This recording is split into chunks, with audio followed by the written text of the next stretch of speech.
Por que será que somos treinados, desde o momento em que conseguimos segurar um giz de cera, a aplaudir o mármore polido de uma mentira confortável e, no entanto, recuamos com o horror e confusão diante da textura áspera, irregular e totalmente hipnotizante da verdade? Vivemos em um mundo obcecado pela fachada. Filtramos nossos rostos, cuidamos de nossos gramados e, por séculos, nos disseram que a arte deveria ser uma janela para uma realidade aperfeiçoada, um lugar onde deuses e deusas descansam em uma glória eterna de pele lisa. Mas existe um contra-argumento feroz, encardido e maravilhosamente hostil a esse sufocamento da alma. E ele chega até nós pelas mãos e pela mente de um ex-comerciante de vinhos, que decidiu, já bem tarde no jogo, que toda a história da cultura ocidental era um smoking sufocante, que precisava ser rasgado e jogado na lama. Estou falando do iconoclasta francês Jean Dubuffet, um homem que olhou para os prestigiados museus da Europa e não viu nada além de um cemitério de ideias sufocadas. Se você está procurando imagens bonitas para combinar com o seu sofá, ou se busca uma conversa polida sobre as nuances de sombreamento e luz, você deve parar de ler agora, porque Dubuffet não está aqui para confortá-lo. Ele está aqui para agarrá-lo pelo colarinho e enfiar sua cara na sujeira bonita e caótica da existência. E ao fazer isso, ele nos oferece algo muito mais valioso do que a beleza. Ele nos oferece a sensação crua e não adulterada de estar vivo. Para entender a linguagem visual de Dubuffet, é preciso compreender que ele estava fundamentalmente declarando guerra ao conceito de talento. Esta é uma distinção crucial que a maioria das pessoas perde, e é a chave para desbloquear o poder motivacional de seu legado. Quando estamos diante dos grandes mestres da Renascença, devemos ficar impressionados com sua destreza, sua capacidade de fazer a tinta parecer veludo ou carne. Devemos nos sentir pequenos, na presença de seu dom divino. Dubuffet considerava essa habilidade performática um truque barato de salão, uma barreira que se interpunha entre o espectador e a emoção crua do criador. Agora, antes que os pedantes da última fila comecem a levantar a mão para apontar que Dubuffet frequentou, na verdade, a Academia Julian, em 1918, vamos esclarecer isso imediatamente. Sim, ele frequentou a escola de arte por 6 meses. E então ele desistiu. Esse é um detalhe vital porque prova que sua rejeição à técnica acadêmica não nasceu da ignorância. Foi um divórcio deliberado e calculado. Ele conhecia as regras, viu o mapa do sucesso e queimou o mapa. Ele passou décadas oscilando entre a arte e o negócio de vinhos da família, comprometendo-se totalmente com a tela apenas na casa dos 40 anos, especificamente em 1942. Esse falso começo não é um sinal de fracasso. É a evidência de um homem que se recusou a criar, até encontrar uma maneira de fazê-lo que não parecesse uma mentira. Ele era um intelectual disfarçado de selvagem, um homem burguês que percebeu que o homem comum possuía uma visão muito mais clara do que o professor. Quando você olha para a totalidade de sua obra, a primeira coisa que o assalta é a materialidade. Isso não é tinta pousada educadamente sobre uma tela. Isso é terra. Isso é batalha. Dubuffet percebeu que a tinta a óleo padrão era fluida demais, obediente demais, refinada demais para a violência que ele queria expressar. Era um meio projetado para a lisonja, para os vernizes dos velhos mestres. Então ele a engrossou. Ele se envolveu em uma alquimia culinária, misturando seus pigmentos com areia, piche, cascalho, pó de carvão, barbante, massa de vidraceiro e betume. Ele criou uma substância que chamou de haute pâte, ou pasta alta. Isso resultou em superfícies que são mapas topográficos de angústia psíquica. Elas são grossas, crostosas e geológicas. Ele não pincelava a tinta, ele a aplicava com espátula, a amassava e a atacava. Ele tratava a tela como uma parede que precisava ser rebocada e depois arranhada. Essa técnica, frequentemente referida como grattage, envolve arranhar a superfície úmida para revelar camadas por baixo, muito parecido com um vândalo entalhando suas iniciais em um banco de parque. Há uma humildade profunda e uma arrogância chocante nessa escolha de materiais. Ao usar sujeira e areia, Dubuffet está nos dizendo que o sublime não é encontrado nos céus, mas na sarjeta. Ele está nos forçando a olhar para o chão. Essa textura cria uma experiência áptica. Ela ignora os centros intelectuais do cérebro e vai direto para a ponta dos dedos. Você quer tocar essas pinturas, mesmo sabendo que elas podem cortá-lo. Elas possuem uma gravidade física que as pinturas padrão não têm. Elas ocupam espaço na sala como uma pedra pesada. Esse peso é deliberado. Ele nos lembra que somos entidades biológicas, ligadas à Terra, feitas de carbono e poeira. Cria uma atmosfera opressiva e sufocante que é, simultaneamente, aterradora. É o equivalente visual de um cobertor pesado, reconfortante em seu peso, mas sufocante em seu calor. Essa materialidade pesada dita como ele lida com seus temas. Quer ele esteja retratando uma vaca, um músico de jazz ou uma mulher nua, o sujeito é achatado e esmagado nessa pasta grossa. Não há tentativa de espaço ilusionista. A linha do horizonte é frequentemente empurrada até o topo do quadro, ou eliminada inteiramente, criando uma sensação de estar emparedado. Isso não é uma janela olhando para fora. É uma parede bloqueando seu caminho. As figuras são frequentemente grotescas, espalhadas como animais atropelados na estrada, seus membros estendidos em ângulos estranhos e impossíveis. Mas não confunda isso com incompetência. Esta é uma rejeição sofisticada do ideal grego. Em sua famosa série envolvendo o corpo feminino, ele pegou o tema mais sagrado da história da arte, o nu feminino, e o transformou em uma paisagem de carne. Ele rejeitou as curvas suaves da pin-up ou da deusa. Em vez disso, ele nos deu o corpo como uma geografia de rugas, cicatrizes, pelos e fluidos. Ele achatou a forma até que ela parecesse um mapa de um território, em vez de uma pessoa. Essa abordagem é confrontadora e, sim, tem sido criticada como agressiva, mas devemos entender a sustentação filosófica. Dubuffet está nos forçando a olhar para o animal humano sem o filtro do idealismo. Ele sugere que nossos corpos não são templos, mas máquinas biológicas, bagunçadas e propensas à decadência, e que há uma beleza profunda e aterrorizante nessa realidade. Ao remover as características específicas que fazem um retrato parecer com alguém, ele alcança um arquétipo universal. Estas não são pessoas específicas, são efígies da humanidade. Elas são grotescas porque nós somos grotescos. Somos sacos de ansiedades e desejos. E Dubuffet pinta o interior da mente tanto quanto o exterior do corpo. Ele transforma a figura em um totem primitivo, rabiscando olhos e bocas com a fúria simplista de um homem das cavernas ou de uma criança pequena. Isso nos leva ao conceito crucial e frequentemente mal compreendido de art brut. Devemos ser precisos aqui para evitar a ira dos historiadores. Dubuffet não fazia art brut.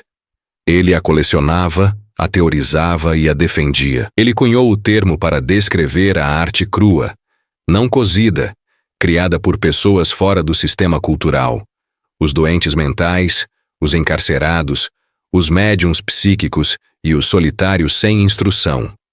Ele foi fortemente influenciado pelo livro A Expressão Plástica dos Doentes Mentais de Hans Prinzhorn.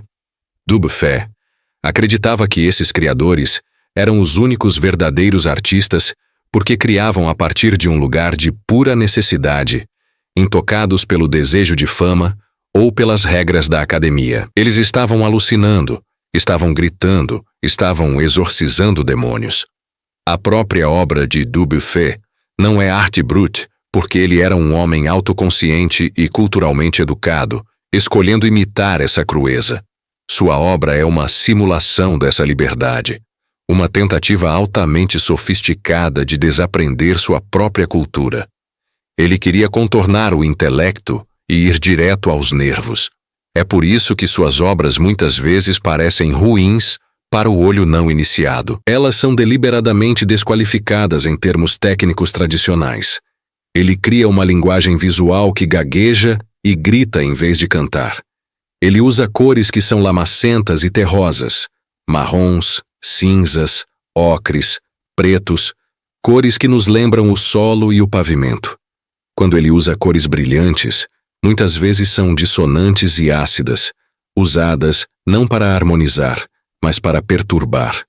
O homem comum é o herói do universo de Dubuffet. Ele não estava interessado em reis, generais ou celebridades. Ele estava interessado no passageiro do metrô, no homem de terno cinza, no rosto anônimo na multidão. Ele celebrava a banalidade da existência. Em seus retratos, ele despia o sujeito da psicologia individual e o substituía por uma energia genérica e vibrante. As cabeças são frequentemente moldadas como batatas ou balões, as características esculpidas rudemente na pasta. Os dentes são frequentemente retratados como uma fileira irregular de seixos, dando às figuras um sorriso maníaco e esquelético. Isso não é zombaria, é um despir da máscara. Dubuffet acreditava que nossas personalidades sociais são falsas e que o verdadeiro espírito humano é uma força caótica e indomada que vive sob a superfície. Ao distorcer o rosto, ele revela o espírito. Ele nos mostra a careta por baixo do sorriso. Ele valida a confusão e a feiura que todos sentimos, mas somos educados demais para mostrar. É impossível discutir Dubuffet sem abordar a mudança sísmica que ocorreu em sua obra por volta de 1962, levando ao ciclo Hour Loop. É aqui que a lama e a terra deram lugar à linha limpa e sintética. Mas a loucura permaneceu, a lenda. E é uma lenda útil, mesmo que os detalhes apócrifos variem, é que esse estilo começou com rabiscos feitos com caneta esferográfica vermelha e azul enquanto ele falava ao telefone. Seja isso estritamente verdadeiro ou um mito curado, fala ao cerne de sua filosofia, que a mente, quando deixada vagar, produz formas mais verdadeiras do que o intelecto focado. O estilo Hour Loop é caracterizado por células interligadas, listradas com linhas paralelas, rachuras, geralmente restritas a uma paleta de vermelho, azul, branco e preto. Mas olhe mais de perto. Isso não é apenas um rabisco, é uma visão de mundo. Nessas obras, a distinção entre o objeto e o espaço ao seu redor desaparece. Uma pessoa é feita das mesmas estruturas celulares que a cadeira em que se senta, a árvore atrás dela e o céu acima dela. É um campo unificado de existência. É uma representação visual da ideia de que a realidade é um tecido contínuo e vibrante. A rachura cria uma energia inquieta e nervosa. Faz o olho vibrar. Nega ao olho um lugar para descansar. Esse ciclo acabou explodindo para fora da tela e entrando nas 3 dimensões. Dubuffet começou a usar materiais modernos e industriais, como poliestireno e resina epóxi, para construir esculturas maciças e ambientes habitáveis. Ele criou cavernas, torres e grutas dentro das quais você poderia caminhar. Essa foi a realização máxima de seu objetivo: colocar o espectador dentro da pintura. Em obras como a Closerie Falbala ou a Villa Falbala, o espectador é completamente cercado pela lógica Hour Loop. O chão, as paredes, o teto, tudo é um rabisco. É desorientador. Perturba seu senso de profundidade e equilíbrio. Força você a abandonar a lógica do mundo real e se render à lógica da mente do artista. É um não-lugar, um espaço mental tornado físico. Devemos também olhar para suas texturologias e materiologias para compreender plenamente sua obsessão pelo solo. Nessas séries, ele abandona a figura inteiramente. Estas são pinturas de nada além de textura. Elas parecem fotografias em close-up de solo, asfalto ou a lateral de um muro velho. São composições all over, que cobrem tudo, que não têm centro de atenção. Esse foi um movimento radical. Ele estava nos dizendo que a sujeira em que pisamos é tão digna de contemplação quanto um ícone religioso. É uma visão panteísta onde o divino é encontrado na poeira. Essas obras são meditativas, mas não de uma forma pacífica, de jardim zen. Elas são meditativas de uma forma corajosa e existencial. Elas forçam você a confrontar o vazio, a vasta imensidão do mundo material que é indiferente ao sofrimento humano. Ao eliminar o horizonte e a figura, Dubuffet cria um silêncio visual que é ensurdecedor. O que torna a linguagem visual de Dubuffet tão acessível, apesar de seu rigor intelectual, é sua profunda conexão com a infância. Todos nós já desenhamos como Dubuffet. Antes de aprendermos sobre pontos de fuga e rodas de cores, desenhávamos cabeças circulares com pernas de pau. Desenhávamos casas que eram quadrados com triângulos em cima. Desenhávamos com uma conexão direta entre nossa mão e nossa mente. Dubuffet passou toda a sua vida adulta tentando voltar a esse estado de graça. Ele estudou os desenhos de crianças não para zombar delas, mas para aprender com elas. Ele percebeu que as crianças usam um sistema de signos, um círculo para um sol, um zigue-zague para a grama, que é muito mais eficaz em comunicar a ideia de uma coisa do que uma representação fotorrealista. Sua arte é uma recuperação sofisticada dessa inocência perdida, mas é uma inocência temperada pelo cinismo e pelo trauma do mundo adulto. É o desenho da criança visto através dos olhos de um homem que viu o colapso da civilização. É uma segunda ingenuidade, uma escolha deliberada de ser simples em um mundo complexo. As cores que ele emprega em seu período posterior raramente são naturalistas. Elas são artificiais, sintéticas. Ele usa azuis e vermelhos de tom alto que parecem plástico ou neon. Essa mudança reflete o mundo em transformação ao seu redor, dos escombros de 1945 ao boom consumista dos anos 60 e 70.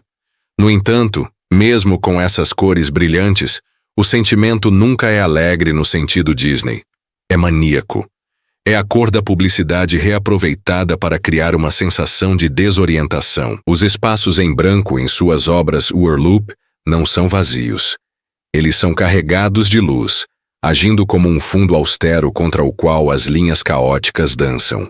O próprio nome, Whirlpool, é um neologismo, uma palavra inventada que combina loop, lobo, loop, lupa e entourloupe, um truque sujo ou golpe. Essa brincadeira linguística é essencial.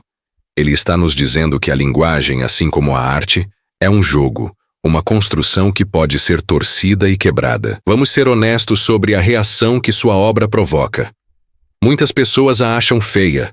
Elas olham para suas figuras deformadas e cheias de grumos e dizem: "Meu filho poderia fazer isso." Dubuffet responderia: "Espero que sim."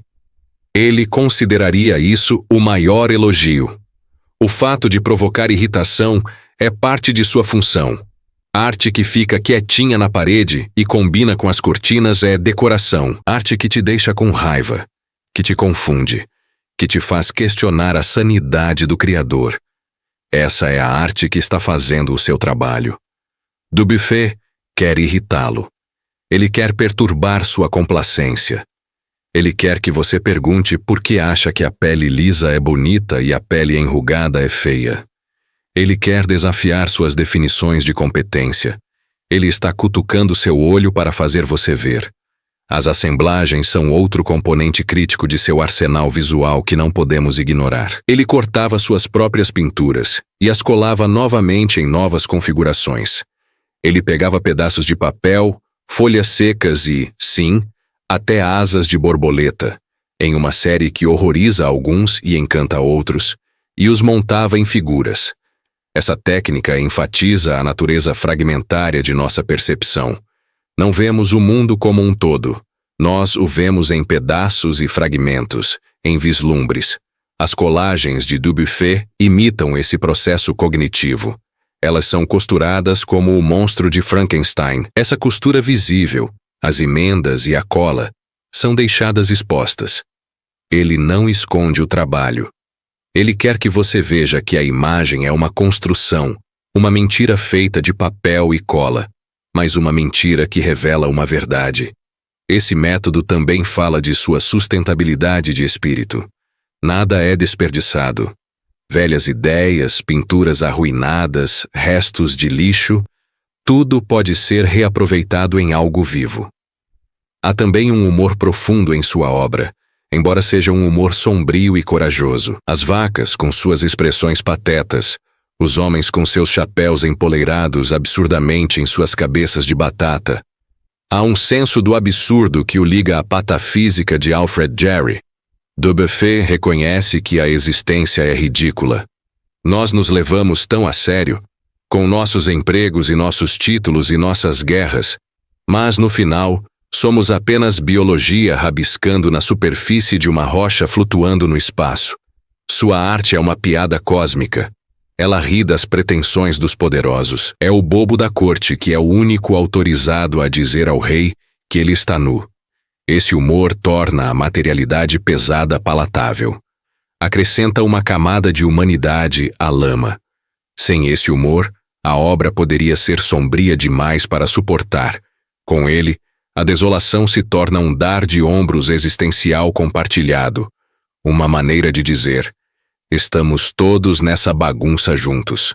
Seu uso da perspectiva é outro elemento-chave de sua guerra anticultural. Na arte ocidental tradicional, a perspectiva é uma ferramenta de controle. Ela coloca o espectador em um local específico e organiza o mundo para seu consumo. É racional, matemática e hierárquica. Dubuffet joga isso pela janela. Ele usa uma perspectiva achatada e empilhada, que é frequentemente chamada de perspectiva vertical. Objetos que deveriam estar longe são simplesmente colocados mais alto na tela, e não feitos menores. Isso destrói a ilusão de profundidade e afirma a realidade do plano da imagem. É uma rejeição da mentira de que uma pintura é uma janela. Dubuffet insiste que uma pintura é uma coisa, um objeto na sala com você. Essa honestidade é refrescante. Ele não está tentando enganá-lo. Ele está apresentando a você uma laje de realidade. Ao negar a ilusão de profundidade, ele força você a se envolver com a superfície, com a matéria da pintura. Além disso, devemos discutir sua experimentação implacável. Ele nunca ficava em um lugar. Justamente quando os críticos começavam a aceitar suas pinturas de lama, ele mudava para os rabiscos gráficos. Quando aceitavam esses, ele passava para os teatros da memória, colagens complexas que revisitavam toda a sua carreira. Ele era movido pelo medo de ser categorizado. Ele acreditava que assim que um estilo se tornava reconhecido e aceito, ele estava morto. Tinha se tornado cultura. Para permanecer viva, a arte deve estar em constante estado de revolução. Deve constantemente surpreender e ofender. Esta é uma lição de vitalidade. Ensina-nos que ser estático é morrer. Devemos constantemente trocar de pele, reinventar nossa linguagem e nos recusar a fazer o que se espera de nós. Dubuffet era um artista que fugia de seu próprio sucesso, sabotando continuamente sua comercialização para preservar sua integridade. Há um tremendo poder motivacional nessa visão de mundo para qualquer um que se sinta paralisado pela necessidade de perfeição. Dubuffet nos ensina que nossas falhas, nossa falta de jeito e nossa falta de treinamento não são passivos, são nossos maiores ativos. O artista profissional aprende a mascarar sua mão trêmula. Dubuffet celebra o tremor. Ele sugere que quando tentamos ser bons, estamos apenas copiando o que veio antes, mas quando nos permitimos ser ruins, quando abraçamos o acidente e o erro, acessamos um veio de originalidade que é inteiramente nosso. Ele empodera o espectador a olhar para as rachaduras na calçada e ver uma obra-prima. Ele empodera o amador a pegar uma caneta e desenhar sem medo de julgamento. Ele diz ao contador, ao professor e ao motorista de ônibus que a visão de mundo deles é tão válida quanto a visão do curador. Considere a qualidade acústica de sua obra. Dubuffet também se interessava por música experimental, colaborando com Asger Jorn. Suas pinturas costumam ter uma qualidade sonora. As linhas ocupadas e frenéticas do ciclo Hour Loop zumbem como uma colmeia de abelhas ou a estática de um rádio. As pinturas pesadas e terrosas têm um silêncio abafado e úmido. Ele envolve todos os sentidos. Ele entendia que a visão não é isolada. Ela está conectada à audição, ao tato e até ao paladar. Quando ele pintava um banquete, ele queria que parecesse apetitosamente nojento. Um banquete de glutonaria que você pudesse cheirar. Essa abordagem multissensorial quebra a distância estéril da experiência do museu. Você não apenas olha para um Dubuffet, você o encontra. Na análise final, o legado visual de Jean Dubuffet é um testamento ao poder do cru sobre o cozido. Vivemos em uma sociedade que é cozida demais. Tudo é processado, embalado e higienizado. Dubuffet nos serve a carne crua. Ele nos lembra que sob o pavimento, há solo. Sob o terno, há um animal nu e trêmulo. Sob a conversa educada, há um grito. Sua arte é uma ferramenta para remover as camadas de condicionamento que a sociedade coloca sobre nós. É uma filosofia visual de libertação. Ele nos desafia a encontrar beleza na sarjeta. Ele nos desafia a olhar para a parede em ruínas e ver uma galáxia. Ele nos desafia a respeitar a arte do insano e da criança tanto quanto a arte do professor. Ele é um guia difícil, espinhoso e arrogante, mas nos leva a um lugar de profunda liberdade. Ele nos diz que não precisamos de permissão para criar. Não precisamos de um diploma para entender arte. Só precisamos de olhos e entranhas. Ele nos entrega um pedaço de lama e nos diz que é ouro. E se olharmos com o tipo certo de olhos, percebemos que ele está certo. Ele nos força a questionar a autoridade do gosto. Quem decidiu que uma estátua de mármore é melhor do que uma raiz retorcida? Quem decidiu que uma sinfonia é melhor do que o ritmo de um trem nos trilhos? Dubuffet rejeita a hierarquia. Ele nivela o campo de jogo.